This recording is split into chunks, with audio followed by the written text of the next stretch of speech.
नमस्कार, आप देख रहे हैं सीएनबीसी आवाज और यह है खास मुलाकात, बेहद खास मुलाकात भारत के वित्त मंत्री श्री अरुण जेटली जी से। सर, आपने हमारे लिए वक्त निकाला, आपका बहुत शुक्रिया। जाहिर है कि सबसे पहला सवाल तो यही होगा कि जीडीपी के जो नंबर आए हैं उसको आधा गिलास खाली या आधा गिलास भरा कैसे देखें, क्योंकि जो नया मेजरमेंट का तरीका है ग्रॉस वैल्यू एडेड, उसमें तो पॉजिटिव खबर है लेकिन जीडीपी में निगेटिव खबर है। आप इसमें कितनी? देखिए, अभी वर्ष आरंभ हुआ है और जितने आंकड़े आते हैं जैसे वर्ष बढ़ता है और सरकारी व्यय और खर्चा भी बढ़ता है तो उसमें सुधार भी आता है। इस वक्त वास्तविकता ये है कि दो कठिनाइयां विशेष रूप से पूरे विश्व में हैं। विश्व की अर्थव्यवस्था बहुत धीमी हो चुकी है और जो ग्लोबल स्थिति का, विश्व की आर्थिक स्थिति का समर्थन मिलना चाहिए वो एक प्रकार से समर्थन नहीं है। तो आपको अपनी अर्थव्यवस्था की ताकत पे खड़ा होना है। दूसरी कठिनाई ये है कि विश्व में कभी ना कभी हर दूसरे तीसरे चौथे दिन कोई ना कोई ऐसी खबर आती है जिससे कि विश्व के बाजार भी बढ़ते हैं। इन्वेस्टमेंट्स भी इधर से निकालकर इधर डालिए, वो इवन आउट हो रही हैं। चाइना के संबंध में भी एक बहुत बड़ा प्रश्न चिन्ह लगा हुआ है। और एक विषय यह है कि देश के जो निजी क्षेत्र है, प्राइवेट सेक्टर, वो स्ट्रेस्ड है। उन्होंने बहुत एक्सपेंशंस कर लिए थे, बैंकों से बहुत पैसे ले लिए थे और आज वो उस गति पे आगे नहीं बढ़ पा रहे जो उनको बढ़ना था, क्योंकि अपनी एक्सेस कैपेसिटीज को प्रयोग और इस्तेमाल कर रहे हैं। और इस स्थिति में कुल मिलाकर बड़ी जिम्मेवारी सरकार की आती है। जब अर्थव्यवस्था अच्छी चलती है तो प्राइवेट सेक्टर आगे चलता है, सरकार पीछे से सपोर्ट करती है। जब चुनौती आती है तो प्राइवेट सेक्टर अपनी कठिनाइयों में उलझ जाता है और सरकार को फिर पहला कदम आगे उठाना पड़ता है और पब्लिक स्पेंडिंग को बढ़ाना पड़ता है। और मैं मानता हूं कि जो हमने व्यय सरकार का अधिक करना आरंभ किया है, पब्लिक स्पेंडिंग को अधिक करना शुरू किया है, उसका एक असर दिखेगा। अब इस सारी एडवर्सिटी के अंदर सरकार को पुश करना है। एडवर्स ग्लोबल सिचुएशन में कुछ प्राइवेट सेक्टर धीमा हुआ है उस परिस्थिति में, और हम इसलिए उस पब्लिक स्पेंडिंग को बढ़ा रहे हैं और जिन क्षेत्रों में हमने साधन एलोकेट किए हैं वो आगे बढ़े। और मैं मानता हूं कि जैसे वर्ष आगे बढ़ेगा, इसमें पब्लिक स्पेंडिंग आगे बढ़ा है, इसमें इनडायरेक्ट रेवेन्यू आगे बढ़ा है और इनडायरेक्ट रेवेन्यू भी मैन्युफैक्चरिंग का एक संकेत रहता है।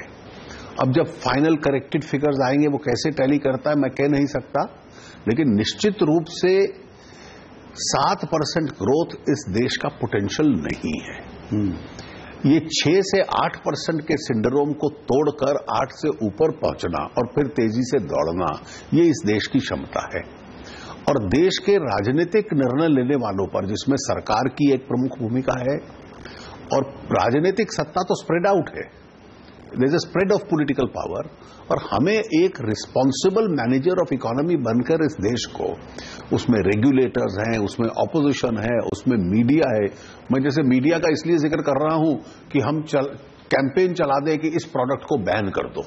बिल्कुल। अच्छा, ये बैन्स की पॉलिटिक्स भी अर्थव्यवस्था को नुकसान पहुंचाती है। बहुत सही। तो इसलिए जितनी भी हमारी इंस्टीट्यूशंस हैं अपनी जिम्मेवारी, उसमें कोर्ट्स भी आते हैं कि भाई इस वक्त जो विश्व की स्थिति बनी है भारत के लिए एक अवसर भी है, और वो अवसर तब आता है कि जब हम तेजी से आगे बढ़ें। बिल्कुल।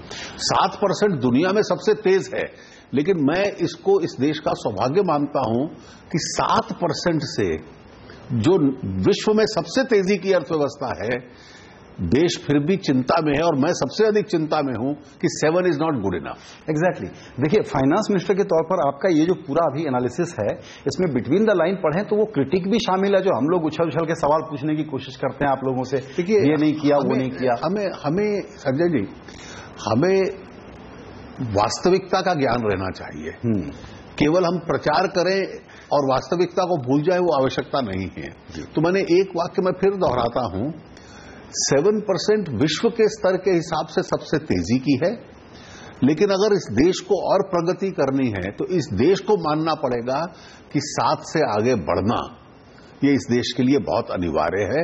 8% प्लस की रेंज में जाना और फिर दौड़ना इस देश की अर्थव्यवस्था की आवश्यकता है। तो कई बार ऐसा होता है कि नॉइज लेवल पे सरकार की तरफ से ये बात ज्यादा हो जाती है कि देखिए हम औरों से तेज हैं, ग्लोबल मंदी का फायदा उठाएंगे।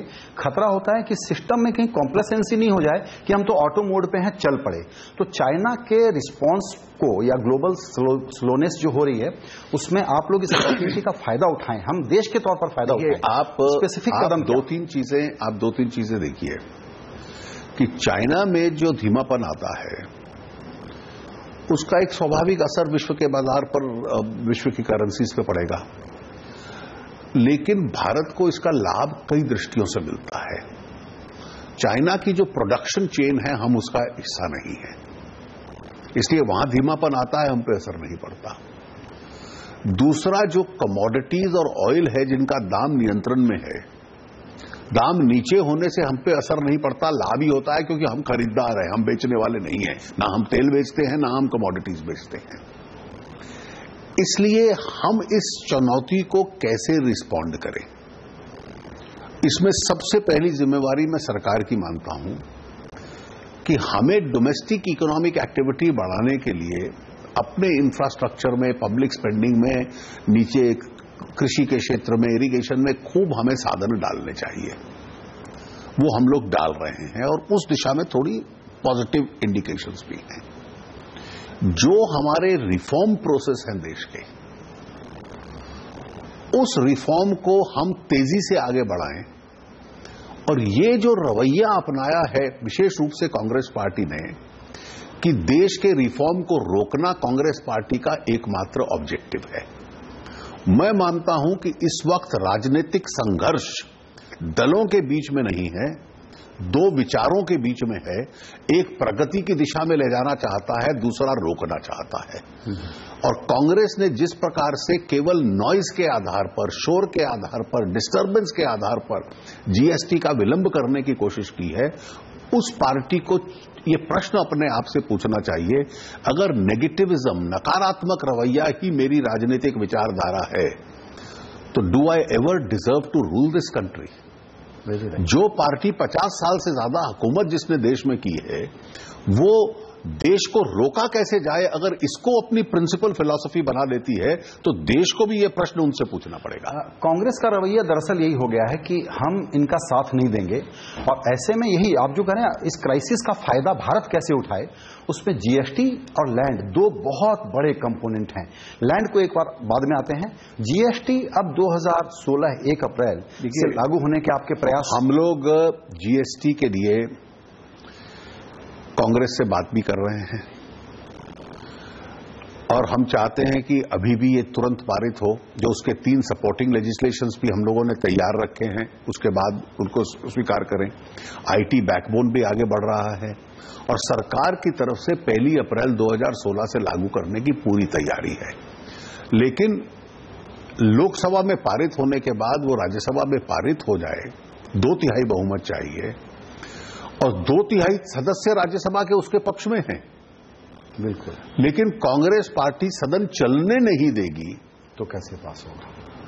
तो और क्योंकि बटन दबाना पड़ता है, संविधान संशोधन है, केवल वॉइस वोट से नहीं होता, तो ये उनका ट्रम्प कार्ड है।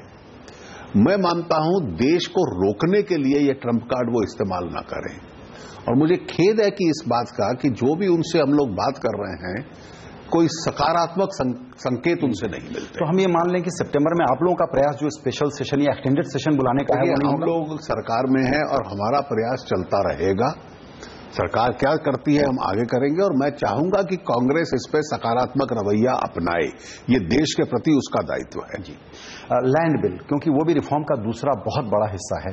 अब जो मौजूदा संसदीय समिति के पास नया बिल है, वो अब ठंडे बस्ते में होगा या उसको आप परस्यू करेंगे या राज्य सरकारों का इंतजार करेंगे? इसमें 3 विषय हैं जो मैंने ब्लॉग लिखा, मैंने उसमें भी लिखा। पहला ये कि हमने जो इसके कॉम्पेंसेशन मुआवजे के प्रावधान थे वो बाकी 13 कानूनों पे लागू कर दिए, सेक्शन 105 में नोटिफिकेशन इशू करके। दूसरा, जो bill to replace the ordinance है, ऑर्डिनेंस समाप्त हो गया, जो बिल है वो रहेगा। जो भी कंसेंसस उसमें बनता है वो कंसेंसस हम लागू करेंगे। तीसरा ये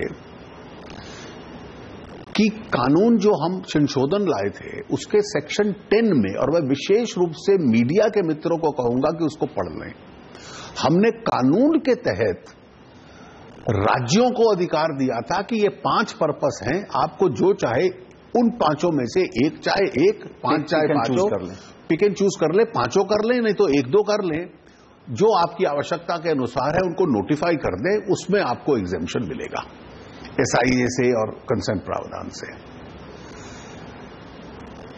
आज अगर वो सेक्शन 10 लैप्स कर गया तो संविधान में भी प्रक्रिया जो है कि ये कंकरेंट लिस्ट सब्जेक्ट है, राज्य इस पे कानून बना सकते हैं, क्या केंद्र अनुमति देगा? प्रधानमंत्री जी ने नीति आयोग में कहा बना के लाइए, हम अनुमति देंगे। तमिलनाडु ने कुछ सुझाव भेजे हैं, उनको भी अनुमति मिलेगी। कोई दूसरा राज्य आता है उसको भी अनुमति मिलेगी। तो हम अपनी गाड़ी को ट्रैफिक जैम जो केंद्र में पैदा हुआ उसमें खड़ा रखें, या हम बाईपास रूट लेकर इसमें आगे जल्दी पहुंचने का प्रयास करें। तो क्या आप ये कह रहे हैं कि दरअसल अब जो बाईपास रूट आपने लिया है उसके बाद लैंड एक्विजिशन का रास्ता जो राज्य चाहते हैं उनके पास टूल्स अवेलेबल हैं, केंद्र का कानून पास हो या ना हो, केंद्र का पास होना हो, राज्यों के पास वो रास्ता अवेलेबल है। राज्य अपनी आवश्यकता के अनुसार, कोई राज्य चाहता है मैं लैंड पूलिंग कर लूं, कोई राज्य कहता है मेरे पास सरकारी जमीन पर्याप्त है, मुझे नहीं चाहिए, कोई राज्य कहता है कि मुझे सिर्फ ग्रामीण विकास के लिए चाहिए, मुझे सिर्फ रूरल रोड्स के लिए, रूरल इलेक्ट्रिफिकेशन के लिए चाहिए। ये सारी ऑप्शन हमने राज्यों को दे दी। तो जो खास करके आपकी जो सरकारें हैं एनडीए की, वहां वाले अब किस स्टेज में है? वो लोग अपने राज्य की आवश्यकता के अनुकूल हर राज्य इस पे कदम लेगा। ओके। सर, दूसरा सवाल उठाना चाहूंगा कि एक ओवरहैंग है बेमतलब का, वो है मैट वाला इशू, जिस पर एक रिकमेंडेशन के बाद अब सरकार को अपना वर्डिक्ट अनाउंस करना है, और लोग ये कहते हैं कि वो क्लैरिटी जरूरी है, तब हमारा मूड थोड़ा अच्छा हो जाएगा। उस पर अगर आप कुछ देखिए, आरंभ से जो परंपरा थी FIIs के ऊपर मैट नहीं लगता था। उसके बाद एडवांस रूलिंग अथॉरिटी के कुछ फैसले आए, कोई एक व्यू था, कोई दूसरा व्यू था, जिसके वजह से ये दुविधा पैदा हुई। आवश्यकता ये थी कि जब 2012 में ये निर्णय आए और जिससे कंफ्यूजन पैदा हुई, उस वक्त ये चैलेंज होकर स्टे होता, कोर्ट से क्लैरिफिकेशन लेते, नहीं हुआ। जब 2015 में मार्च के महीने में वो टाइम बार होने लगा तो वो परिस्थिति आ गई कि इस पे ऑफिसर्स क्या करेंगे। ऑफिसर्स कार्रवाई ना करें तो कल उनके खिलाफ कोई CAG की रिपोर्ट भी आ सकती है, इसलिए ये दुविधा हुई, थोड़ा अपहीवल हुआ मार्केट में। लोगों ने कहा कि आपने रेट्रोस्पेक्टिव कानून बनाया, तो हम लोगों ने भी रिएक्ट किया कि कोई रेट्रोस्पेक्टिव कानून तो हमने बनाया नहीं, ये तो फैसला ट्राइब्यूनल अथॉरिटी का है, इसको चैलेंज कर दीजिए।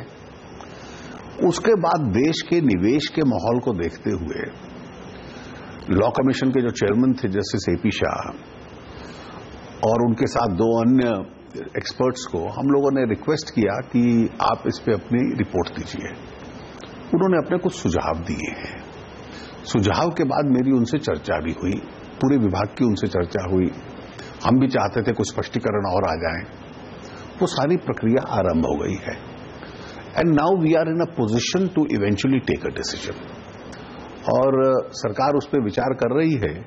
बहुत समय नहीं लगेगा, हम अपना निर्णय उसमें भी अगर मैं आपकी बातों को पढ़ूं और बिटवीन द लाइन पढ़ूं तो ये है कि जितने उनके कंसर्न हैं वो दूर हो जाएंगे कि अब रिट्रोस्पेक्टिव लागू नहीं होने वाला। मैं सरकार का जो निर्णय आएगा तो वो अपने आप में स्पष्ट कर देगा। इंटरव्यू के दौरान मैं स्पेकुलेशन करूं उसकी कोई आवश्यकता नहीं है। ब्लैक मनी ये महीना 30 दिन की डेडलाइन है, कैसे डिस्क्लोजर आ रहे हैं? देखिए, हम लोग इनकम टैक्स एक्ट का एक असूल है और उसमें प्रावधान भी है कि किसी की टैक्स रिटर्न के संबंध में आप चर्चा नहीं कर सकते, सार्वजनिक नहीं कर सकते। आप कितना टैक्स देते हैं, क्या रिटर्न फाइल करते हैं, मैं किसी दुनिया को टैक्स विभाग नहीं बता सकता, ये प्रावधान है। There is a ban in the act. अब हमने एक विंडो ऑफ अपॉर्चुनिटी लोगों को दी है, कंप्लायंस विंडो दिया है कि हमने नया टैक्स लगाया है विदेशी धन जो आपने साधन रखे हुए हैं, जो आपने डिस्क्लोज नहीं किए थे। 30 सितंबर तक लोग उसका प्रयोग करें, और 30 तक जो लोग प्रयोग करेंगे उनके ऊपर वो अपना टैक्स देंगे, उनका असेसमेंट होगा। सरकार उसमें बहुत ज्यादा छानबीन करने की आवश्यकता है वो भी नहीं है, और जो आदमी डिस्क्लोज करके अपने पुरानी गलती को सुधारने की कोशिश करता है तो वो टैक्स देता है, इस कानून के तहत टैक्स देकर वो जा सकता है और चैन की नींद सो सकता है। आज परिस्थिति ये है कि जो इस विंडो का प्रयोग नहीं करेगा और जिसके बाहर साधन है वो अपने लिए तकलीफ खरीद रहा है, he is buying trouble for himself. तो मैं तो कहूंगा कि जिन लोगों ने भूल की है कभी, ये भूल को सुधारने का एक बहुत अच्छा अवसर है। अभी तक कैसा रिस्पांस मिल रहा है? देखिए, ये पूरे आंकड़े हैं, इसको देने की मैं आवश्यकता नहीं समझता हूं, लेकिन ये आगाह किया जा सकता है कि 30 सितंबर के बाद बड़ी भारी गाज गिरेगी। देखिए, 30 सितंबर के बाद क्या होगा कि आज पूरी दुनिया डिस्क्लोजर की दिशा में जा रही है, G20 डिस्क्लोजर की दिशा में जा रहा है, बायलैटरल पैक्ट्स हो रहे हैं, फटका हो रहा है, और 2017 तक रियल टाइम इंफॉर्मेशन आएगी कि अरुण जेटली या संजय पुंगलिया बाहर विदेश में गए तो कितना खर्चा कर रहे हैं। अब वो लीगल है तो लोग उसकी कोई चिंता नहीं करेंगे, और जिस किसी की जन्म कुंडली खुलती है और उसमें उस हॉरोस्कोप में कुछ पीछे की चीजें निकलती हैं तो उन लोगों को तकलीफ भी हो सकती है। बिल्कुल। एक सवाल वन रैंक वन पेंशन वाला, उस पर आपकी राय बड़ी साफ सुथरी है कि आप हर साल हर महीने पेंशन बढ़ा नहीं सकते, बढ़ना चाहिए ये ठीक है, इन शर्तों पर नहीं। उस पर भी अब आप जल्दी फैसला करने वाले। आप पूरी सरकारी व्यवस्था देश भर में कैसी चलती रही है? सरकारी व्यवस्था चलती रही कि आप पे कमीशन बनाते हो, सैलरी पेंशन्स पे कमीशन तय करता है पूरे हिंदुस्तान के पब्लिक कर्मचारियों की, और वो हर 10 साल बाद पे कमीशन उसको रिवाइज कर देता है। इस बीच में जो दाम बढ़ते हैं तो आपको डियरनेस अलाउंस मिलता जाता है। इस केस में एक देश में आम राय बनी है कि जो सेना में लोग हैं, और विशेष रूप से वो लोग जो देश के लिए कुर्बानी करते हैं और 35, 38, 37 साल की आयु पे रिटायर होते हैं, तो उनकी विशेष चिंता हो। कई इसमें से 60, 62 पे भी रिटायर होते हैं। बिल्कुल, वो तो जैसे कोई एनी अदर गवर्नमेंट ऑफिसर है उस कैटेगरी में आएंगे। लेकिन ये जो छोटी आयु में रिटायर होते हैं, इन लोगों को विशेष रूप से, और उसका लाभ अन्यों को भी मिल सकता है, कि वन रैंक वन पेंशन हो। हम इस वायदे के प्रति जो हमने देश को दिया और जो प्रधानमंत्री ने दिया, हम वचनबद्ध हैं, ये हम इंप्लीमेंट करेंगे। अब उसका गणित की भाषा में अनुवाद क्या होगा, इसकी अलग अलग परिभाषाएं निकल रही हैं। सरकार इसकी बहुत रीजनेबल और रैशनल भाषा बनाई है सरकार ने इसका अनुवाद, जिससे पूरा राजस्व के ऊपर कितना बोझ पड़ता है ये भी हम लोगों को देखना है। हमें डेफिसिट बढ़ाना भी नहीं है। इस साल वैसे भी पे कमीशन और OROP अन्य बर्डन्स भी आने वाले हैं, और इस परिस्थिति में हम उसको लागू करने के लिए वचनबद्ध हैं। वो लागू होगा, हर हालत में होगा। लेकिन मेरी सबसे अपील यही होगी कि इसका एक रीजनेबल और रैशनल बेसिस हो। बिल्कुल, केवल ऐसी परंपरा ना आए डाल दें कि आने वाली पीढ़ियों के लिए इस प्रकार की व्यवस्था खड़ी कर दे कि हर वर्ग उस प्रकार की मांग शुरू कर दे, या राजस्व के लिए वो अनअफोर्डेबल अपने आप में हो जाए, वो संभव नहीं है। आपने एंटिसिपेट किया होगा कि जब ये होगा, तो आपने भी कहा है कि दूसरे segment of society, paramilitary forces जो हैं, वो भी यही डिमांड लेकर के आएंगी। कुछ ने ली है, लेकिन उसमें एक अंतर है कि वो लोग 35 और 38 साल पे रिटायर नहीं होते, लेकिन पेंशन का बोझ थोड़ा। हाँ, मतलब वो अर्ली एज पे रिटायर नहीं होते। जो आर्म्ड फोर्सेस वाले जो जवान विशेष रूप से हैं, जो कि इसमें लगभग 85-90% हैं, वो अर्ली एजेस पे रिटायर होते हैं। इसलिए विशेष प्रावधान उनके लिए करने में कोई संकोच नहीं है, वो करना चाहिए। लेकिन सवाल ये है कि जो मैंने पहले भी एक अन्य इंटरव्यू में कहा कि आप क्या हर महीने या हर साल उसकी रिवीजन कर सकते हो? ये तो बहुत कठिन है, दुनिया में कहीं ऐसा नहीं होता। जी, एक सवाल और है, ये आधार 90 करोड़ लोगों का समर्थन उसको मिल चुका है, जहां पर गूगल, फेसबुक, बैंक और इनकम टैक्स जैसे लोग हों, मोबाइल हो, वहां पर क्या प्राइवेसी? अब आधार के कारण प्राइवेसी को खतरा है, ये एक अजीब सी डिबेट खड़ी की जा रही है और आपके फाइनेंशियल इंक्लूजन का बड़ा क्रिटिकल टूल है ये। इस पर आप क्या समझते हैं कि सरकार की भूमिका क्या है? मैं सरकार से कौन सा बेनिफिट लेता हूं या मैं किस इंक्लूजन में आता हूं, मुझे इसका प्रिवेसी के साथ कोई रिश्ता है वो नहीं है। मैं एलपीजी की सब्सिडी लेता हूं या नहीं लेता, उसका डिस्ट्रीब्यूशन कैसे होगा? मैं उदाहरण दूसरा देता हूं कि मेरा जितनी भी सब्सिडीज हैं वो मान लीजिए जो ये जैम ट्रिनिटी हम लोग कहते हैं, जनधन अकाउंट, आधार, मोबाइल, इसके बेसिस पे जब डिस्ट्रीब्यूट होती है, अब जैसे एलपीजी हमने कहा कि आपके एक क्राइटेरिया इसका होगा, और जब उसका क्राइटेरिया ये अपनाया है तो लगभग 30% सेविंग हुई है। जिन जिन के दो कनेक्शंस थे वो स्पष्ट होकर सामने आ गए। बिल्कुल, ये एक आपके पास डेटा बैंक है।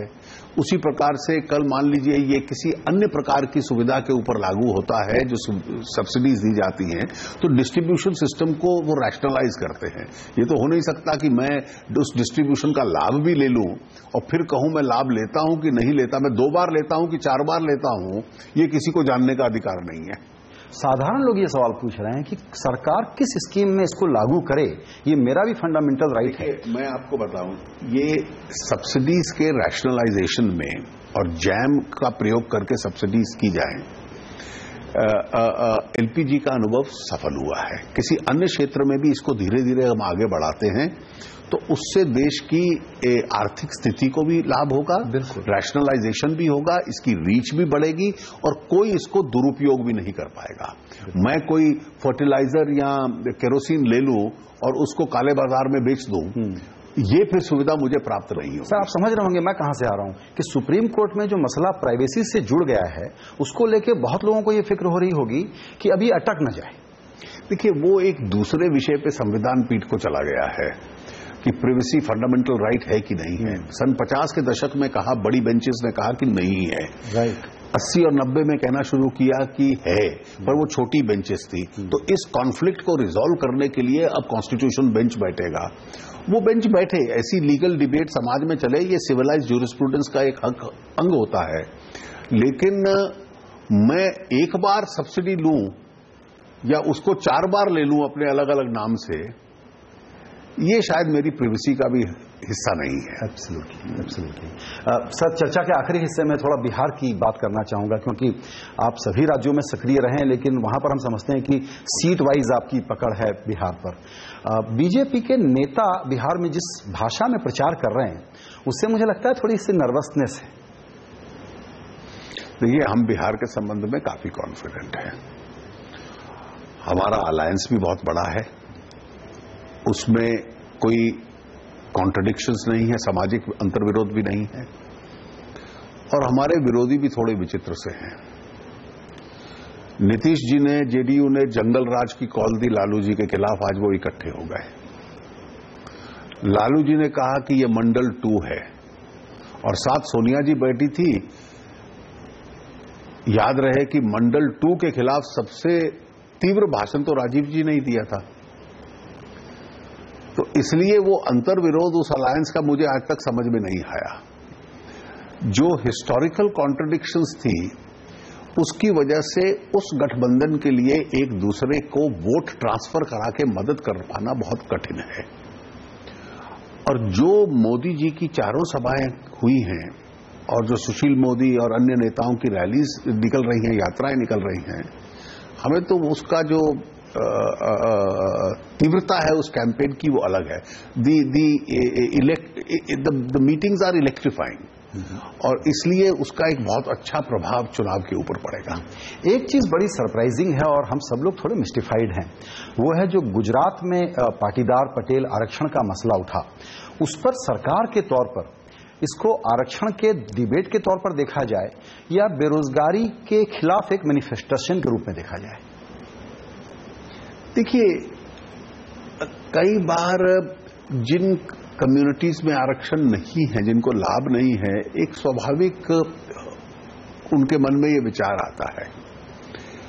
लेकिन क्या ये देश आज आरक्षण को समाप्त करने को तैयार है? मुझे नहीं लगता कि अभी वो स्थिति आई है। अब देखिए, आरक्षण ट्राइबल्स के लिए भी है, जनजातीय लोगों के लिए है। आज भी सबसे खराब हालत इस देश में वो है। अगर मैं इस देश में इसकी सबसे बड़ी कमजोरी मानूं कि उन एरियाज के लिए हम जितना करना चाहिए था, विशेष रूप से सेंट्रल इंडिया हार्टलैंड में हम लोग नहीं कर पाए हैं। आज भी पिछले कई दशकों से इस देश का दलित उठना शुरू हुआ है, अति पिछड़ा वर्ग उठना शुरू हुआ है। कुछ वर्गों को लगता है कि 2-4 लोगों का इंक्लूजन गलत हो गया, इसलिए मेरा भी होना चाहिए। मुझे लगता है डेमोक्रेसी की मैच्योरिटी है, ये एक इसकी व्यवस्था है। और जिन लोगों को लगता है कि मेरा इंक्लूजन होना चाहिए, आप डेटा लाइए, डेटा ओबीसी कमीशन को दीजिए, ओबीसी कमीशन को लगेगा कि ये डेटा है, वो अपनी सिफारिश देगा, सरकार सोचेगी। भीड़ इकट्ठी करने से आरक्षण नहीं मिलेगा। सरकार विचार को तैयार है। नहीं, मैं ये नहीं कह रहा विचार को तैयार है, मैंने कुछ नहीं कहा। मैं तो एक जेनेरिक स्टेटमेंट दे रहा हूं कि जिस किसी वर्ग को ये इच्छा है, वो भीड़ इकट्ठी करने से तो आरक्षण नहीं मिलेगा। उस समाज का इंट्रिंसिक सोशो इकोनॉमिक डेटा क्या है, एजुकेशनल डेटा क्या है, ये तो ओबीसी कमीशन देखता है। ये एक प्रकार से न्यायिक प्रक्रिया बन चुकी है इस देश में।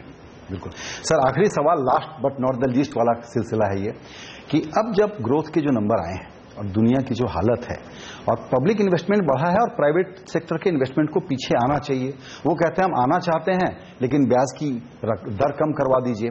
अब तो सारे हालात ये कह रहे हैं आरबीआई को कि इस बार आप ब्याज की दर कम करिए। देखिए, मैं मानता हूं कि ये बहुत बड़ी राय है। मैंने पहले भी कहा, आरबीआई एक प्रोफेशनल इंस्टीट्यूशन है, उसकी एक इंस्टीट्यूशनल कैपेसिटी है। आरबीआई का एक दायित्व ग्रोथ के साथ साथ इन्फ्लेशन का मैनेजमेंट भी करना है। यह भी सच है कि इन्फ्लेशन की स्थिति ब्रॉडली नियंत्रण में है इस देश में। तो जब हम इस प्रकार की एक प्रोफेशनल इंस्टीट्यूशन को ये जिम्मेवारी देते हैं तो भरोसा करना भी सीखें। मतलब उनकी क्षमता और काबिलियत अन्य लोगों से शायद ये निर्णय लेने में ज्यादा है और निश्चित रूप से इन सभी तथ्यों को वो मद्देनजर रखेंगे। लेकिन आप आशा करते हैं कि वो कट करें? देखिए, ये तो बहुत बड़ा वर्ग इस देश का आशा करता है। आप उसको इंडोर्स करते हैं। मॉनेटरी पॉलिसी कमिटी, जब कमिटी बननी है तो आरबीआई गवर्नर के पास वीटो क्यों रहना चाहिए? देखिए, ये विषय पे अभी जब विषय मूल रूप से संसद के सामने आएगा तभी इस पे चर्चा हो तो बेटर है। मैं केवल एक वाक्य में कहूंगा कि इस पे हमारी काफी चर्चा आरबीआई से हुई है और आरबीआई और सरकार की राय लगभग एक है और जो भी सुधार करेंगे हम लोग उसी हिसाब से उस सुधार को आगे बढ़ाने का प्रयास करेंगे। बिल्कुल सर, बिल्कुल आखिरी सवाल, आपके 15 मिनट की जगह मैंने 22-23 मिनट ले लिए। वो ये कि एक क्रिटिसिज्म आता है कि सरकार और पॉलिटिकल लीडरशिप का इरादा और डायरेक्शन बिल्कुल साफ है, ब्यूरोक्रेसी साथ नहीं दे रही है। और तब जो कल का घटनाक्रम हुआ उस पर कांग्रेस ने यही क्रिटिसिज्म किया कि साहब थोड़ा एडहॉकिज्म है, थोड़ी सी इसमें कुछ हाई हैंडेडनेस है, ब्यूरोक्रेसी की तो आपको घुड़सवारी करनी है, वो आपके कंट्रोल पर चलेगी। ऐसा कुछ नहीं है। ब्यूरोक्रेसी एक प्रोफेशनल सिविल सर्विस होती है और इस देश की सिविल सर्विस प्रोफेशनल है, नॉन पॉलिटिकल है और उसी हिसाब से रहनी चाहिए। कोई एक आध पद पे परिवर्तन हो जाए, किसी व्यक्तिगत कारण से हो जाए या अन्य कारण से हो जाए, उसका बहुत लंबा अर्थ लेने की कोई आवश्यकता नहीं है। बिल्कुल सर, आपकी बातचीत के लिए बहुत शुक्रिया। Thank you.